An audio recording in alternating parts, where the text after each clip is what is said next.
Hello there guys and welcome back to the channel. So Kabam has officially announced season 27 after we have already found out what metas we're gonna get because we can see them in game. They really need to be more timely with this post. So in this video I'm not gonna talk much about the metas at all like I did in the previous video where I focused on the victory track meta. But in this video I will discuss everything surrounding it, because there are some notable things missing and some interesting things added here as well. So, fasten your seatbelts and prepare for a ride on the dark side as season 27 begins. This will be the first of the 2 seasons within the Dark Phoenix saga. If you make it far enough, we're rewarding players with special rewards. Light Essence and Dark Plumes will be used towards obtaining 2 new champions. Light Essence is traded in the store for Lumitrix. Dark Plumes are gate restriction reward that can be used in the Phoenix Rising quest to obtain 7-star Phoenix. We kind of knew that already. Per the new norm, we have 2 new buff metas to play throughout the season. Pre-season will feature the second half of the buff profile for the Gladiator circuit. But wait, there's more. For this season, we tweaked scoring to award more points to those who can take down the opponents fastest. Here's how it will work. And currently, fight duration gave us 10k points. In the new season, it is going to give us 15k points. So, the BG scoring goes back to how it used to be. Now, this does have interesting implications, and I would want to know whether Kabam plans on keeping this scoring, because this scoring change in itself kind of made several champions, I'm not going to say irrelevant, but immediately be forgotten and abandoned by players. Somebody like, for instance, Spot, who was always very fast, but required taking some block and chip damage, and therefore it just wasn't worth it anymore. So this is going to be very significant. So they say it is for this season, in which case it would just be confusing, and why do it? If it is something that they want to get back to. And by the way, I had suggested previously that I think the 12,500 point, mark should be there.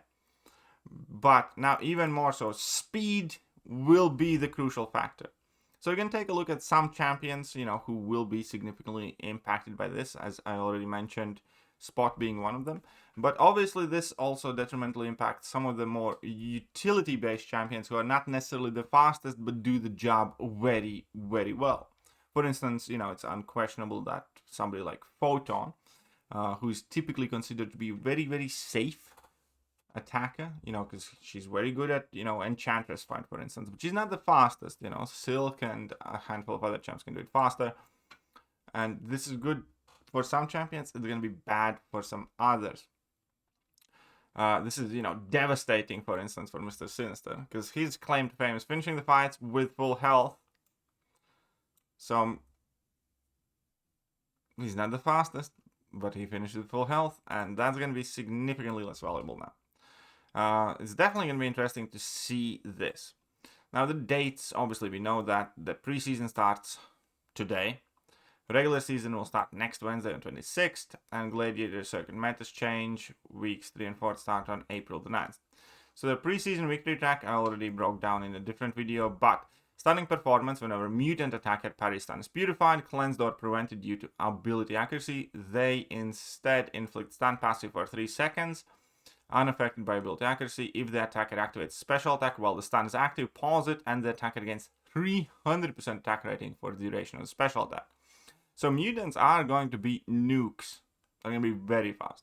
In addition, Palette Cleanser, when either champion gains a bar of power, the defender gains 2 stacks of cleanse passive lasting 10 seconds. This is going to ensure that every mutant champion can access the 300% damage boost, as well as make sure that most science champions are bad. Hurt Locker, we know that, just alternate your special attacks, you'll be fine. Then the Gladiator Circuit, there's additional node, and that additional node is Encroaching Root. Every 16 seconds, the attacker is passively rooted for 4 seconds unless they are performing special attack when the timer expires.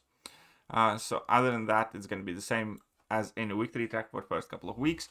And I'm not looking forward to this meta because I'm missing a whole bunch of newly released mutants, which is going to be quite annoying for me. But we have preseason and weeks 3 and 4 defender buffs, so this is the second meta, the one that's going to decide the placements. And we have personal space regeneration. We all know how it works. When you're close to the opponent, they gain a regen buff.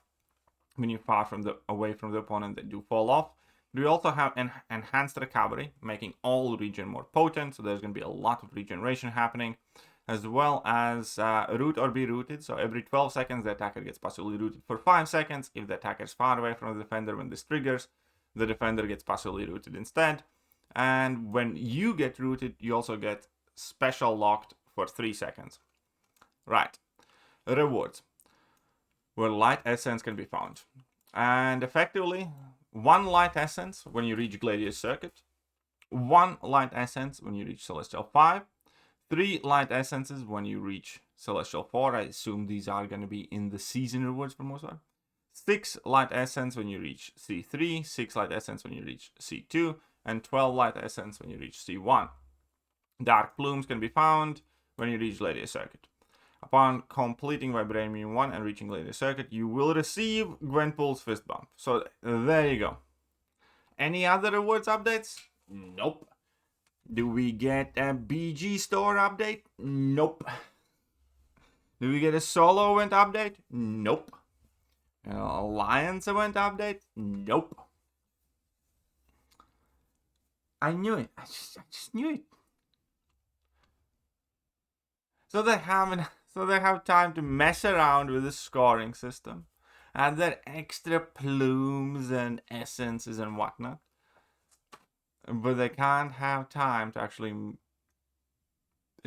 buff the rewards.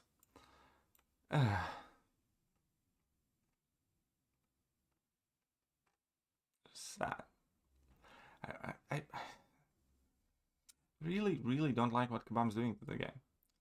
I like many aspects of the game. I can still have fun playing the game. But Kabam is making that a lot harder, because of the completely outdated rewards in majority of the game modes. Most of the stuff that you do in game feels meaningless.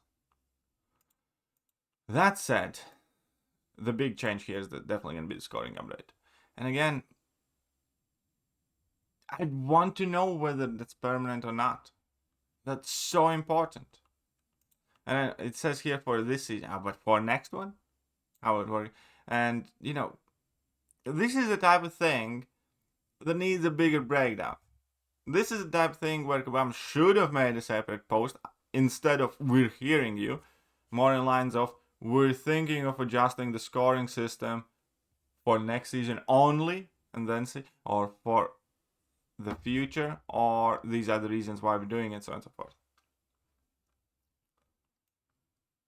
If it is for 1 season only, I don't like it at all. If it is forever, I might be okay with it. There is a reason why they changed it from 15k points to 10k points. Again, I still firmly believe that fight duration had too few points at 10k. I would have liked to see it 12.5, but 15k again is going to make nuking everything significantly more important, rather than not getting hit. But here we are. Let me know what you guys think of the scoring changes and everything else in regards of the upcoming season, and I'll see you soon. Bye-bye. Hello there, guys, and welcome back to the channel. So we